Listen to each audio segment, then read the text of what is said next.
Nuestro personaje de hoy va mucho más allá de la tienda de fotografía más importante de Montellano, que no es poco. Me hablan de él como un político de la transición, dialogante, coherente y siempre en busca del consenso que nos hizo tener la democracia que hoy tenemos.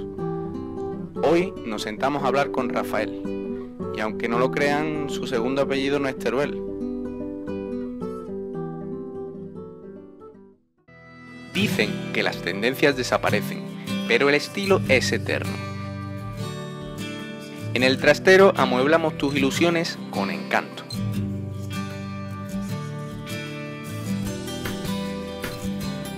Nuestro compromiso es asesorarte hasta en el detalle más simple. Visítanos.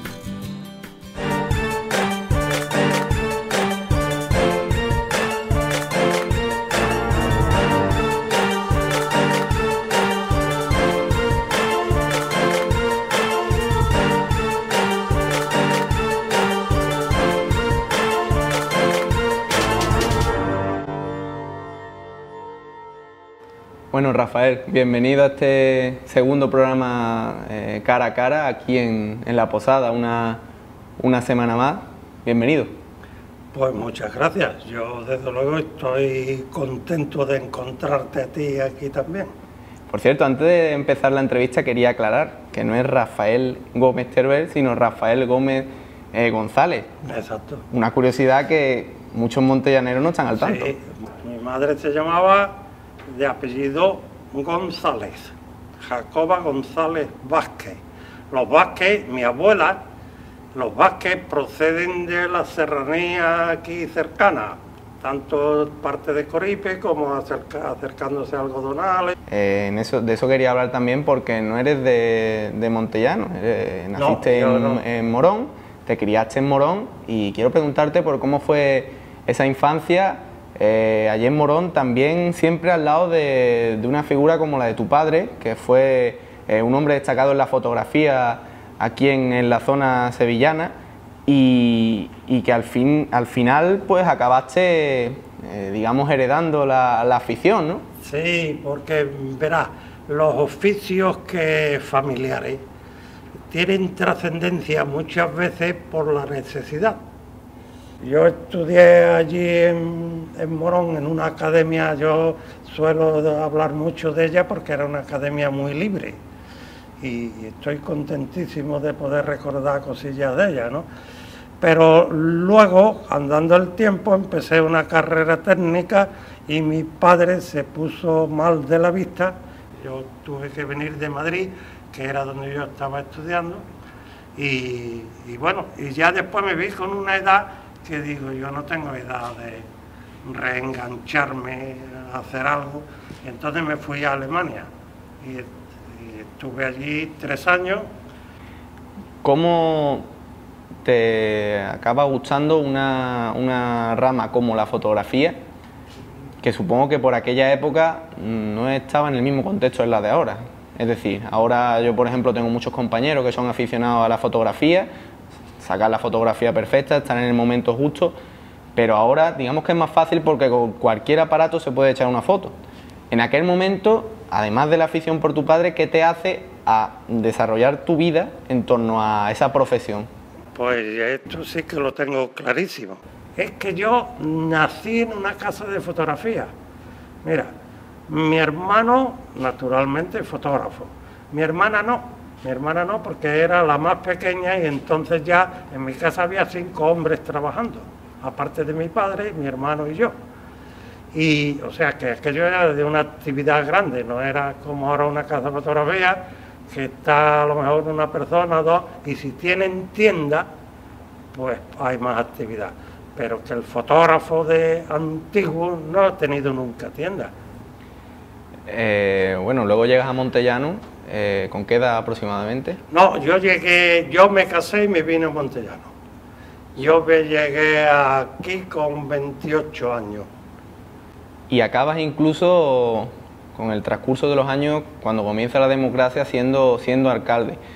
¿Cómo vives desde tu punto de vista los últimos años de la dictadura? ¿Empiezas a tener ese espíritu democrático que finalmente acabará conllevando a que fueras alcalde. ¿Cómo vives esos últimos años del dictador? Una cosa que yo digo mucho y todo el mundo creo yo que está de acuerdo es que cuando alguien entra en un recinto o va a un sitio por primera vez, se fija en todo y ve las cosas que le llama la atención, mientras que el asiduo de qué sé yo, de una esquina de una calle, pues no se da cuenta de que, oye, el descolchón ese tan feo que hay en la esquina, ese hombre ve el descolchón como si viera, qué sé yo, a su primo hermano. No tomamos las cosas a mal porque estamos conviviendo siempre con eso. Bueno, pues cuando yo vine a Montellano, no es que yo sea una persona de un espíritu crítico, ni yo esté capacitado para ver las pequeñas diferencias, no. Es que, dado esas circunstancias, yo qué hice, bueno, primero, yo siempre me ha gustado tratar con todo el mundo. A mí me ha importado siempre muy poco la edad, de manera que yo tenía amigos que tenían 30 años más que yo y chavales que tenían 30 años menos que yo. Entiendo que estuviste también en los primeros años aquí, en las primeras elecciones vas como número 2 con el Partido Socialista y ya en la siguiente acabas siendo alcalde también. ¿Cómo se funda el Partido Socialista en Montellano? Supongo que estuviste bastante involucrado. Verá, Montellano siempre ha sido un pueblo muy socialista y con gente muy metida en el socialismo. Entonces quiero decirte que si en las charlas no existía el socialismo, en las memorias sí, porque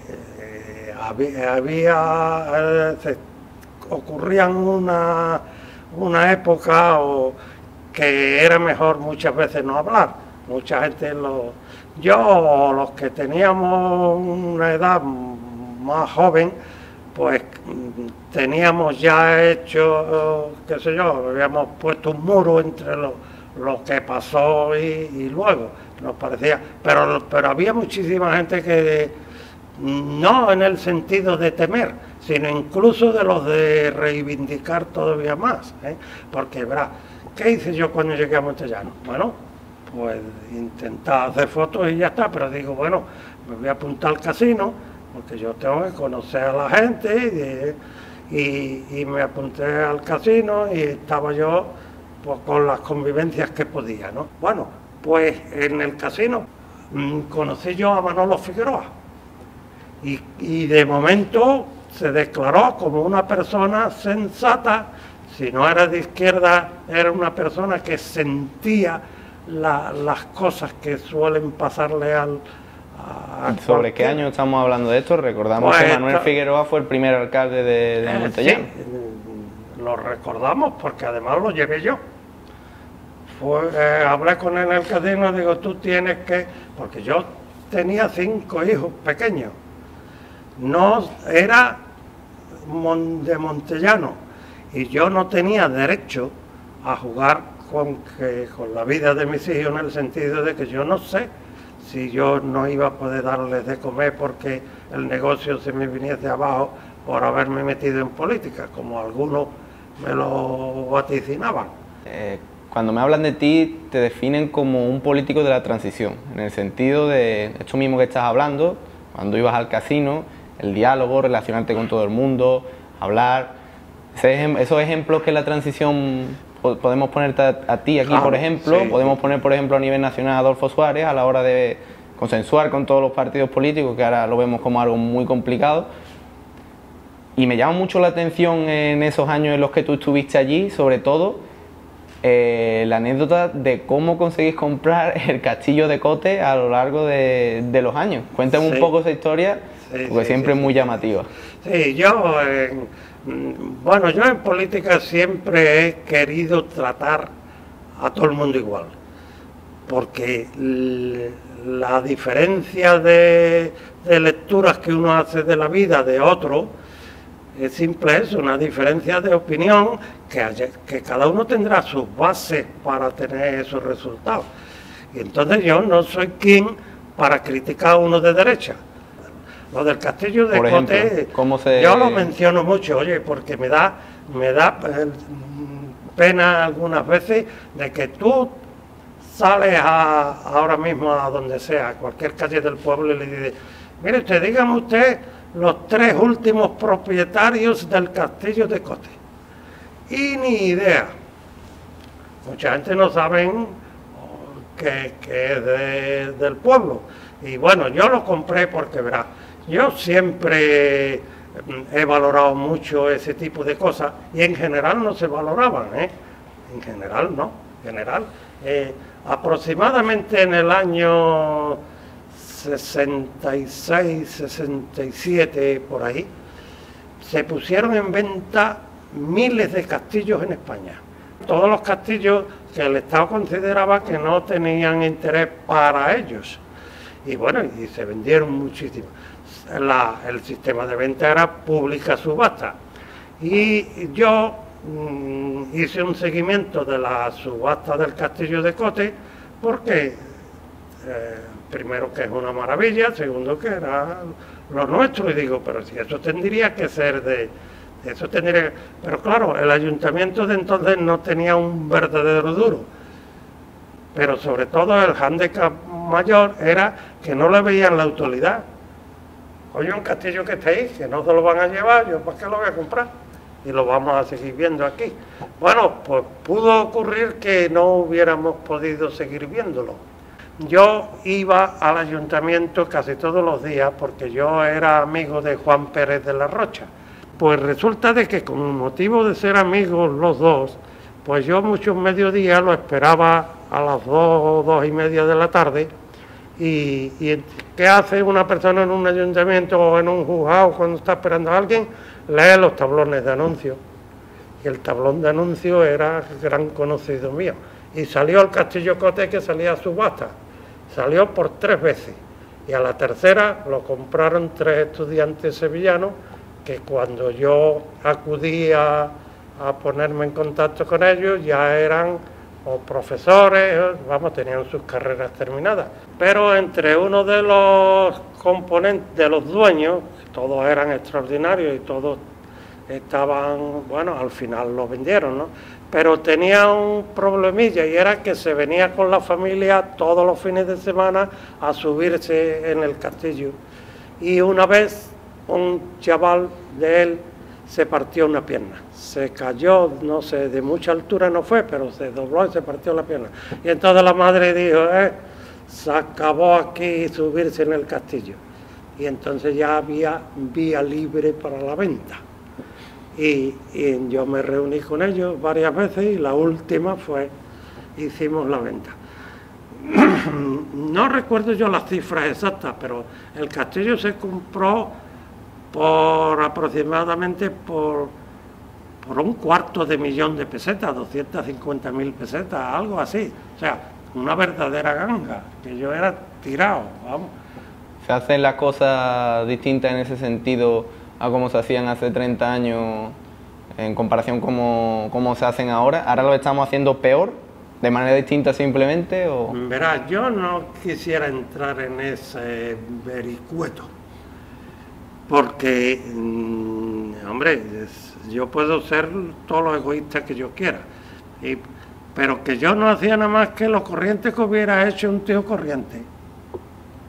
O sea que no, yo no he hecho grandes cosas, es que yo me quiero considerar como un ciudadano cualquiera que tiene derecho a todo y también a criticar, pero que decir que mi gestión ha sido mejor que la de otros me parece un poco tonto decirlo, porque primero yo no tengo, ¿cómo diría?, suficientes motivos para decirlo.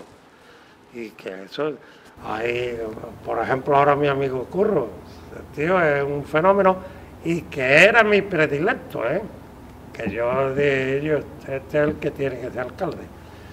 Porque yo siempre he pensado que la persona es, naturalmente, que necesita formación. Y estamos llegando al tiempo que la persona necesita más formación que nada. Pero también hemos estado en un tiempo que bastaba con la personalidad. La gente lo que tiene que hacer es un tío cabal, que a ti te saldrán las cosas bien, por lo menos no tienes que agachar la cabeza nunca. Te quería preguntar también a nivel, ya hablando a nivel de España, se habla últimamente, el otro día escuchaba por ejemplo a Iñaki Gabilondo decir que en aquella época de la transición, que tú viviste muy de lleno, se hicieron cosas mal, pero que esas cosas que se hicieron mal pues tenían excusas, ya que España y la gente que hizo política en aquella época entró desde el desconocimiento total. Sí, sí. Ahora que estamos hablando, muchos hablan de esta época como una segunda transición. Iñaki Gabilondo habla de que es imposible, de que tengamos, no nos podemos permitir fallar de nuevo como fallamos en aquella época, porque ya tenemos una base democrática. ¿Qué piensas que debe cambiar de la política como se ha hecho durante estos 30-35 años? ¿Qué piensas que se debe cambiar comparando con lo que hay ahora y con lo que había en el pasado? Hombre, desde luego, si se pudiese cambiar algunas cosas. Mira, yo entré en política porque me daba verdadera rabia de que no entrara todo el que pudiese, porque hacía falta, era necesario. Bueno, pues en los pueblos en general prevalecía más la gendama que la obligación, te lo digo, y era así, y el que diga que no, pues que no se había enterado. Bien, pero habíamos gente un poquito, no que fuéramos valientes, yo no he sido valiente nunca, pero bueno, muchas veces, o sea que si tienes que opinar, tendrás que opinar, y si tú eres capaz de opinar entre dos, debes ser capaz de opinar entre mil. Tú sabrás de miles de hechos que un chaval está jugando allí, viene un coche y hay quien se tira y me cacho en la mano, que si tú no te tiras, el coche no se está dando cuenta que puede pillar al chaval, tú eres capaz de hacer una heroicidad y en ese momento, porque tú te consideras como tú eres esa parte necesaria si quieres que haya que se salve ese chaval y muchas cosas, ¿no? Bueno, pues eso, cuando tú te consideras necesario, tú adquieres valor. Mira, cuando en el Congreso entró el Tejero dando tiros y se queda de pie por un lado el presidente, por otro lado Carrillo, por otro lado el ministro del Ejército, ¿por qué lo hacen? Algunos ignorantemente dirían porque a eso había 3 valientes en el Congreso. Ni mijita, es porque esos 3 tenían motivos. Mira, aquí hubo una pelea en la puerta de la bodega un día de romería, porque antes la romería se recogía de día todavía y se esperaba la entrada por la calle La Cruz, y había ahí una gente de un pueblo de aquí cercano que formaron una pelea y salieron de la bodega con un palo roto de una silla queriendo allí pinchar a quien fuera, y yo salí allí en medio a decirle yo, ustedes estáis tontos, ¿qué le pasa? Ellos no me conocían a mí de nada, ni sabían que yo era alcalde, ni mucho menos, pero los municipales no estaban en ese momento y yo me consideré que tenía obligación de hacer algo. Pues eso es lo que te digo, es la ocasión, es la ocasión. Tú, si tú eres el presidente del gobierno, tienes que hacer un calzonazo para que tú te vayas a esconder. Tú eres el que manda y el que debes mandar allí. Y eso le pasaba al ministro del Ejército. Y a Carrillo, ¿qué le pasó a Carrillo? Que no tenía que mandar nada. Que decía, yo no tengo escondite posible. Yo, por lo menos, voy a aguantar el tipo. Hombre, es de agradecer que esas personas hicieran eso, ¿eh? Pero que yo eso lo he vivido, no quiero cansar, pero he vivido 5 o 6 cuestiones aquí en el pueblo y que yo he dicho, Lechillo, ¿cómo me atreví a hacer eso? Y he deducido esto. Digo, es que él sabía que era mi obligación, he dicho yo, ¿quién va a ir? Pues yo, que estoy aquí. Te quiero mostrar una foto hablando sobre este tema. Supongo que te sonará. Sí, porque en el fondo soy yo. Estoy allí al fondo. Vamos, por eso te digo que... Eso son unas elecciones, ¿no? Está, claro, estas son unas elecciones y serían lógicamente las primeras. ¿Y cómo se vivió ese día? Pues bueno, con mucha ilusión, muy bien, porque entonces todo era...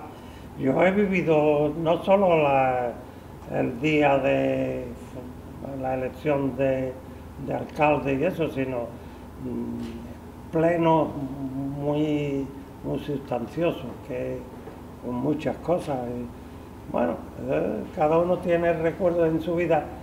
La ventaja que tenemos todos es que el que no ha vivido cosas relativamente importantes desde el punto de vista de un pueblo o de una familia o algo de eso, por lo menos, como es su vida, pues sabe cosas de lo más importante de las vidas que conoce, la suya. No quería acabar esta conversación sin preguntarte qué opinas sobre la situación del Partido Socialista, del PSOE a nivel nacional actualmente. Mira, yo es que no me gusta hablar de medidas, me gusta hablar de gente. El Partido Socialista, como cualquier partido, lo que necesita son gente cabales. Al principio, tanto en la extrema izquierda como en cualquier facción de la política, eran gente vocacional, de manera que nosotros entramos en cobrar un duro y hubiéramos seguido, lo que pasa es que, bien, pero conforme van pasando los años y la gente ve, coño, este tío gana un sueldecito y fíjate todo, no se para a ver si esa persona puede ser criticada, puede estar jugándose muchas cosas que en fin, que puede deteriorar la vida de cualquiera, pero lo que sí es cierto es que, viendo que ahí había dinerito, se ha metido en política mucha gente para ganar un sueldo, y eso es nefasto. Lo que hace falta es que el tío de buena fe, que tenga un poco de sangre, que se meta en política, hombre, porque las cosas se arreglan desde dentro. Y en definitiva, eso está claro. Mira, los regalos. Políticos no pueden admitir que le regalen cosas, sobre todo cosas. Yo no quiero, porque yo me gusta mucho nombrar a las personas, porque yo las nombro, pero no me parece bien en una especie de entrevista como esta nombrar a personas que para mí son muy respetables. Pues Rafael, muchísimas gracias por estar hoy aquí un rato con nosotros y muy agradable la conversación, ha sido un placer. Para mí ha sido un placer y yo soy una persona muy esperanzada y quiero que podamos aumentar esta pequeña amistad que se inició poco más o menos en la tertulia. Así será. Dicen que las tendencias desaparecen, pero el estilo es eterno. En El Trastero amueblamos tus ilusiones con encanto.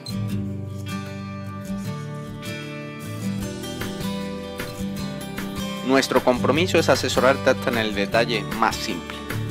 Visítanos